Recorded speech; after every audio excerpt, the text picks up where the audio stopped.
are comfortable flexing to those additional options. So we'll see how things work out here for 1-2-3, but we are here in the grand finals, Hex, and eUnited, one map away from not only taking first like they did in the qualifier week, but also really putting to bed any ideas that they are cursed and they get second way too often. I don't know about putting to bed, maybe singing a lullaby, maybe putting on pajamas. They're gonna have to win more than one tournament to put to bed the second place stigma that they had for so long. I mean, that was a lot of second places. That winning one tournament doesn't erase that. Even as recently as the pit tournament where they came in there. And yeah, it's a little bit rough for eUnited. I mean, it's not the same team, right? Yeah. They've made changes. The core of the team is still pretty much there. It's what? Valu, Morte, Unfixed. Cruz was a later addition. Shriek was a later addition. Cruz has been with the team for a long time, though. Their former Lucio player, who I called a Lucio main once, and he sent me a really long message about how he's actually a really good Genji. And he's right. He is actually a really good Genji. So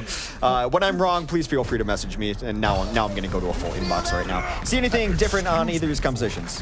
I'll take a look here. We will have Boombox on the Zenyatta, not a big surprise. And 1-2-3, sticking with more of their tried and true. But Rock will be on the Zen as well, so there'll be a Zen battle. And Hex, to your credit, and also to Cruz's, I think Cruz had moments where his Genji was rough, and you were right to call it, but he's definitely come out strong here today. Yeah, he's been a much better Genji than the first time I saw it on his old reunited squad. So, as you mentioned it, we are one map away from eUnited winning the Contenders Season 0, taking home some change, getting a good seeding, already qualified. Valu gets very low on this fight, still back and forth. No blood just yet, ZP. There goes Shariq, though. Shariq can be the first to fall here. 1-2-3 playing this again a little bit more in a death ball fashion. They grouped together, really took advantage of Kodak, dropping the defensive matrix all around them, and it leads to a decisive team fight where Snillo is able to clean up the scraps. So, eUnited, they deep dove in, but the sort of protect yourselves buddy system, whatever you want to call it, from 1-2-3, really paid dividends there.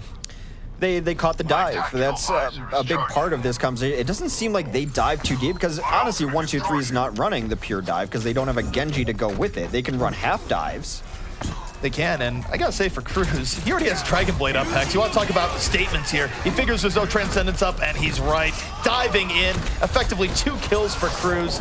That is the bounty you reap when you get an early Dragon Blade. And the sound barrier came out a little late. However, Denia is bringing it back. Boombox and Cruz will fall late to that because of that sound barrier, keeping them all healthy and alive throughout that. And despite the opening, still unable to pull this back over is eUnited.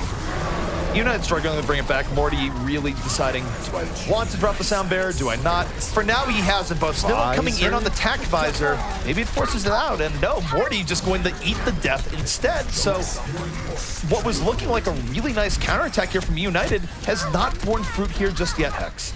1-2-3 is just throwing everything they have at it. They've staggered into it. The visor, you could hear in my voice, I was questioning just a little bit, but he was able to find pay dirt, able to get the diva out of it at the very least, and a zoning visor, I suppose. Now they're going even deeper. Boombox did not retreat far enough, or retreat far enough, and he's taken out late there, and look, already 70%. One thing I think is worth noting here, though, Hex, is that given the strengths of 1-2-3 and the strengths of eUnited, if they were going to win a round here on Lijiang, this would be probably their most favored round. This is the more chaotic of the 3 stages. So 1-2-3, they've been thriving in the chaos of control, and now they are one fight away. But here comes eUnited. They're going to invest everything they have into this fight because, frankly, they have to. They lead with Transcendence. They supplement with the sound barrier, and their purchase is very likely going to get them this point. Well, only a couple kills. It is 6v4 right now in favor of eUnited, so the next kill is going to be absolutely crucial if 1-2-3 is able to pull it back. They do get desuited, deleted. There goes the Lucio as well. Eventually, this will be eUnited's point, and they were able to hold on to a couple ultimates there, too. 99% on the side of 1-2-3, though. They held on to a couple, but Hex, how important isn't that 1-2-3 made them drain both support ults? Well, support ults, I think, are pretty important, and we talk about that a lot. Meanwhile, Denia is going to be nearing his sound barrier here. Mistake's able to take down his counter number, but Denia and Bach now both dead. They have to retreat. They have to wait. You don't want to feed anymore. Just like that, eUnited able to cut the legs out from what could have been a nice 1-2-3 push there because Denia was about to get sound barrier and Bach really isn't that far away from the trans. So now the question is, can Denia get the barrier in time to deal with Cruz? eUnited still has to win a few fights where they're at a disadvantage. They're not going to have the support ultimates up early in this next fight. So 1-2-3, they're just going to dash right in here. They're going to drop the beat. And the question is, can eUnited deal with it? eUnited, they counter-engage, but they're going to be meeting the music of 1-2-3. 1-2-3, see if they can make the most of it. Well, beat has been dropped, and that means Cruz is going to hold on to this blade until that dissipates. Another great counter Dan might actually be the tactical visor. The Transcend will come out. Cruz still holding this blade. There's about 66% captured on the point progress-wise. Cruz very low. Tactical visor comes out, still not finding much with it, though. No, and eUnited's doing a really good job of holding this back. 1-2-3 did have the potential for a strong power play there, and it's not really clean. eUnited, they're going to scrap this out. They drop the barrier, even down people. They just want to fight this straight up, and if you can take a fight like this, Hex, and drain out time with both teams trading out back and forth, that's how you really bring yourself back into a control game, because even though 1-2-3 is a slight edge here, it's not decisive. And speaking of edges, here comes a blade.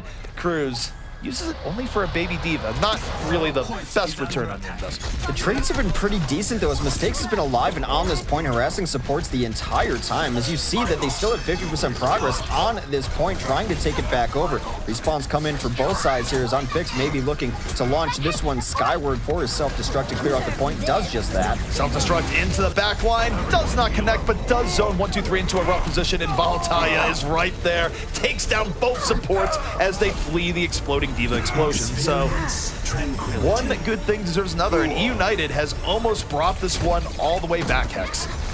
Sure have. The Pulse Bomb still ready for Valu, and it's desperation time for 1-2-3. They try to come back on the point. Kodak has spent a lot of time outside of his mech. The supports come in, and Valu greets them as he generally would. And though it looks good for 1-2-3 early on, getting to 70% before eUnited came alive, eUnited banked their ults, just played the patient waiting game, able to take the first stage of Lijiang Tower. I feel like this is just crushing the 1-2-3, because that, in many respects, might have been their best stage going into this. They looked very dominant, and they let it slip away from them when all they had to do was win one fight. They got involved into that very scrappy back and forth, and eUnited was able to drag out all the time remaining for 1-2-3, so they didn't really get the amount of pushes that they would have liked. Snilla was kind of quiet there. I wasn't in love with his visors he ended up using. One of them was just to desuit a diva and take her out. It was very late in the fight. So what had worked for them earlier of using an ult pretty much every fight and stalling out did not work for them there. eUnited played a little more passively around it and just waited for the ults to drain out rather than trying to fight them straight up. All right, well, 1-2-3 backs against the wall. They don't want to go any further back. Otherwise, they'd be looking at a reverse sweep on this map. We'll see how they open up here as both teams, again, feeling each other out. Neither team deep diving here just yet. Both Winston trying out, and Tonic has to back out. The Discord at 200 HP, not a winning combination. Leaves the Diva and Kodak to have to hold most of the front line, and yet it works out. Morty gets caught. The counter dive is coming back in here from 1-2-3, and eUnited finding themselves on the losing edge of this fight. Yeah, Cruz pushed out there, Unfixed in trouble too. Cruz gonna try to come back in, but that was a bad idea. Snill was able to take him down. Nearly a full team fight. All 6 now down for eUnited, which means a very easy cap for 1-2-3. This, in my opinion, is one of the harder points to take back of Lijiang Tower because the entry's so difficult. Bridge is tough, pack room's tough. There's not great options. No, there certainly isn't. And for 1-2-3, I feel like that's just the first step they need to take to get up this mountain of eUnited. It is a long road for them back in the contention in this grand finals, but they needed this early attempt. And we'll see if they can follow this up with a solid, decisive hold here on the Garden. And right that, they're able to take down Morty immediately with that Helix rocket aided by the barrier. Yeah, they did use the barrier there, but that's fine because this fight is all but won and over for 1-2-3 as they take out everyone that they need, despite that we're trying to watch a Tracer v Tracer right there, and those so variable. It doesn't, it's whoever's rewinds last usually wins those. They just kind of dance around each other for a while. Meanwhile, all the damage done on the bridge, as they only had to use the one though. It's great. They only had to use barrier for that fight. 1-2-3 is really well set up here, and for eUnited, sure, they have a Dragon Blade, but 1-2-3, oh, over the top. Goodbye, Morty, goodbye, Cruz, and that is double the pain because Boombox was going in with the Transcendence, so eUnited suffering a large L on this team fight. That was the worst part about that fight, is seeing the Transcend in the distance as 2 people were exploded by the self-destruct over the top. Still all in favor of 1-2-3, but this is kind of how Control Center looked until eUnited found the breaking point. And now for 1-2-3, this again, they're really well positioned. They have the ultimates needed to hold this, and look at this. You see the Transcendence come in. eUnited wanted to commit. There's a Transcendence, and then boom, goodbye. Yeah. So really well countered coming out there from 1-2-3 as they're now one team fight away. And Cruz has been holding on to his blade for a while, Hex. Wants to keep it sharp, I guess. Keep it sharp in the case, and he's not found the right position. Now it's got to come out. Soundberry comes out. Cruz comes in, does find one. Bach already down as well, too. Make it 3 kills. Some evening up, but Cruz does a lot of work there with the Ginsu blade. This should be enough, as they've gotten the advantage numbers-wise.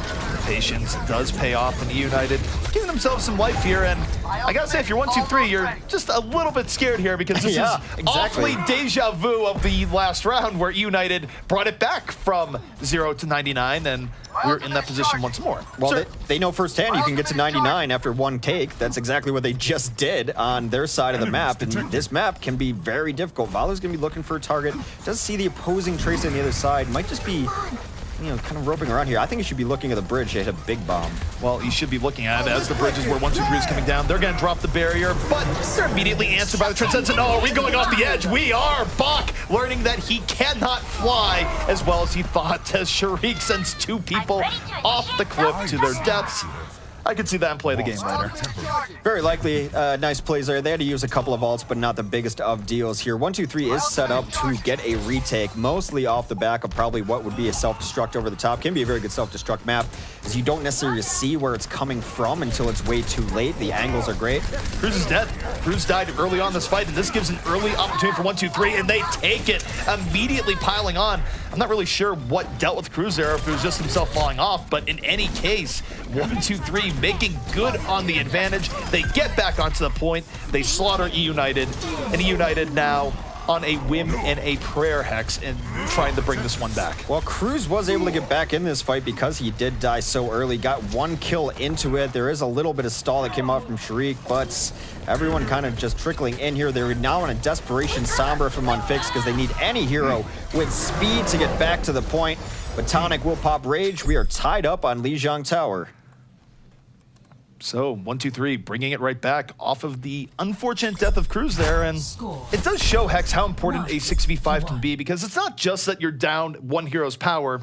It's a shot in the arm to the other team where if you want a team to really go in all together at the same time, let them know that they have a big advantage. They're going to take it most of the time. Really, whenever you listen to a team's comms, they get a higher pitch and a higher pace as soon as 1 kill goes down. It's Genji down, Genji down, Genji down, said ad infinitum, and then everyone just runs in. Is probably exactly what those comms sounded like. It's like someone ringed the dinner bell in front of me. I mean, I will bulldoze anyone to get what's in my way. Fair enough. All right, 1-1 here on Lijiang Tower. We will be headed to the 3rd stage here, which is the night market. You sometimes see some Pharah on this map, but both teams kind of sticking to what they know and love.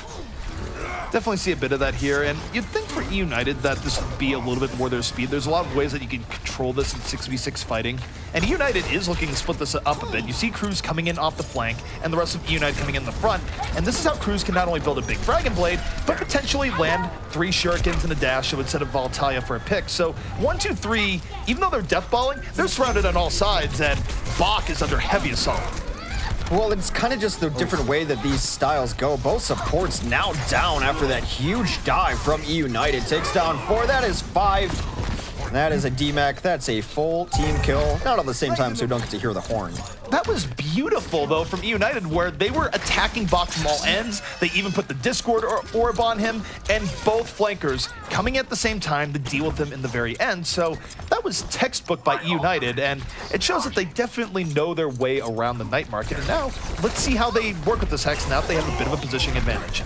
Well, it gets bullied out up top there, and it seems like 1-2-3 wants to put some pressure on the point, but there's only a few people. It's actually just, I believe, a lone tracer on the point trying to reposition eUnited. Beautiful bomb on a Tonic is going to start it out. Cruz has Blade. They have Transcend out, too. Transcendence is out, and Cruz just deep diving in, swimming with 1-2-3. The swim of death, and eUnited able to hold on relatively easily. Cruz has had great patience today with his blade. He just didn't need it there. I mean, he could have popped it, would have been fine. I wouldn't have held it against him there. The Transcend was off. He could have gone for it, but he's been holding it. They've been so much better at ultimate economy than everyone they faced. They've been very good at it, and this is a case where we know Genjis with Blade can really come in from sneaky positions and hold it on. Sharik deep dives a little bit too much with Primal Rage. No, you are not invincible in it, especially not when an entire team can hit you. So eUnited they might give this up more for free, but no, they decide we're going to fight it right back. And Cruz, getting kills, doesn't even have to bring out the blade in this situation. So I would say if there's a big failing here for 1-2-3 Hex is that they're not forcing eUnited to use any of their stockpile. I actually really dislike how 1-2-3 is playing it. They're not playing together. They're sending this pressure on the point, which some teams think works. I've never seen it work very successfully. It sometimes makes eUnited rotate over, but you need to be a 6. When you have 2 on the point, they just collapse as 6-3-4, then they go clean up the other 2.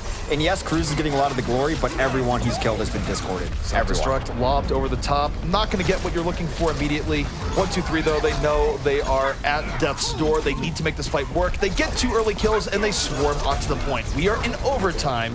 United, well positioned, and yet not going to take this fight. The final gasp of 1-2-3 will keep them alive here on the night market. They lost Boombox pretty early in that last fight. We know how important Boombox can be. As I mentioned, Cruz is getting all the glory, but everyone he's killing is discorded. Everyone. He's chasing the purple balloon. So let's talk ult economy here for a moment, Hex. eUnited, if they went in here, they could blow support ult for support ult and fight it straight up, or they could just junk rush and try and bring one out. Do you think it would be a mistake for eUnited if they used everything here without a big advantage like a pickoff? I'm fine with it. I think barrier into blade is great for them if they can find it right there. Cruz starts it off, kills off mistakes without the blade, doesn't even need to do it. They do lose their tech, and they sneak the point back. Morty in the back! Sneaky Morty catching 1-2-3 off guard, and now they have to go back in. They're positioning in disarray, and the blade is out as Cruz is looking for blood, and he's gonna find it, effectively getting 2 kills off that blade. And that is something you never want to see happen, where 1-2-3 just caught off guard. Now they're fighting for their lives again in a very disheveled way.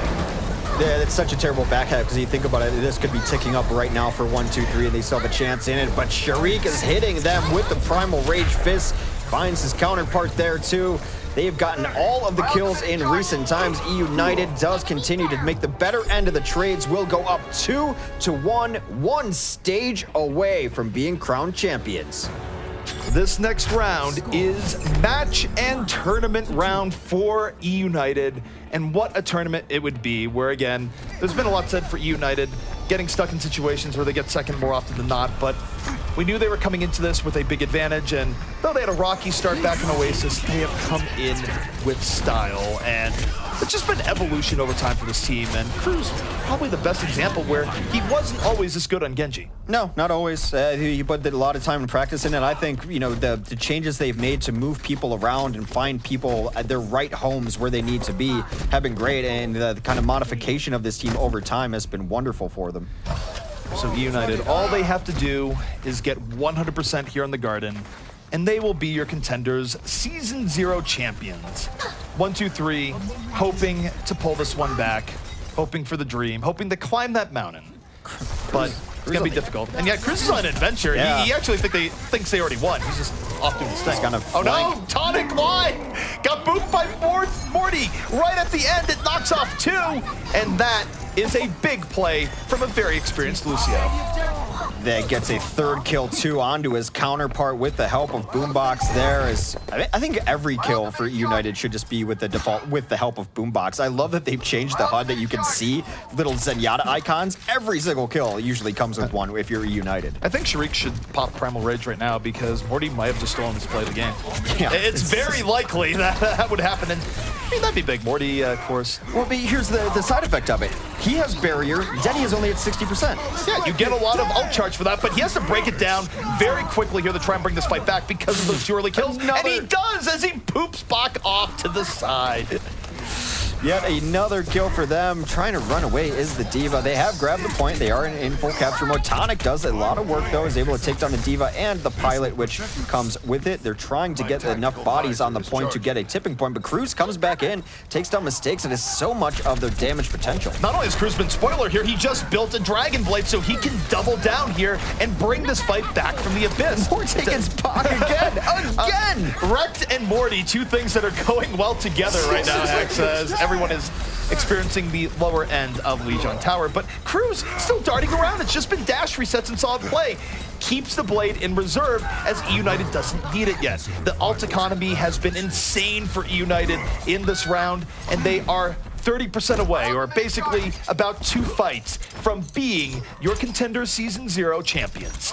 They have had very few deaths, mistakes. It has just been more to, again, he's going to have Barrier again. They have a huge advantage in support ultimates. Well, Barrier versus Transcendence here. That's if Bach ever gets over this bridge. Self-destruct comes in, it's a big distraction, forces them back. Cruz doesn't feel it's time to pull out the blade, barely able to get away, but gets away nonetheless. 90%. 1, 2, 3, if they want to stay alive, they must win this fight now. And yet Cruz can be spoiler. The blade is up and finally it's out. Cruz to the back line, finds one, finds two, and decimates 1, 2, 3 for what could be a tournament-winning 3K. It was the first time that Bach was able to use Transcend. Valu comes in with another bomb, able to demech and take out the rest of it. It has been all eUnited, blood red in the kill feed. eUnited are your champions. What a tournament for eUnited. What a turnaround after a rough map. And for eUnited, a team that has generally been in the pack, a well-deserved victory long in the making. I don't even mind the pumpkin now. Cruz went off this set. He had a great day. Bar none, no doubts about it. A great day overall. Not just blades, but dash resets, regular play. Every Genji can be good with blades. Almost every Genji can be good with blades. We've seen Genjis who are only good at blades. Cruz had the whole package today. Here's the thing about Dragon Blades. It's not just the blades you pull that are good, it's the blades that you don't pull that are also good. Cruz had incredible control in terms of deciding, do I want to use blade on this fight? No. And his gambles weren't really gambles. They paid off, and we saw him hold blade there for a long time, and what does it result in? A tournament-winning 3-kill when it matters most. They won the tournament, and I would say that both of these teams arguably had some of the best ultimate management throughout this event, but the end of that was almost too perfect. The way that they were able to close that one out with an amazing Dragon Blade, with the Pulse Bomb. Earlier on that point, to start things off, their supports were contributing to kills, and we got some great boops from Morty. I mean, I couldn't be happier with the results here in Europe, and it's making me even more excited for Season 1. Just some amazing play coming out here, and all these teams are going to be shoring themselves up in the next month and a half for that. Other than that, of course, I liked the 1-2 punch of 1, 2, 3.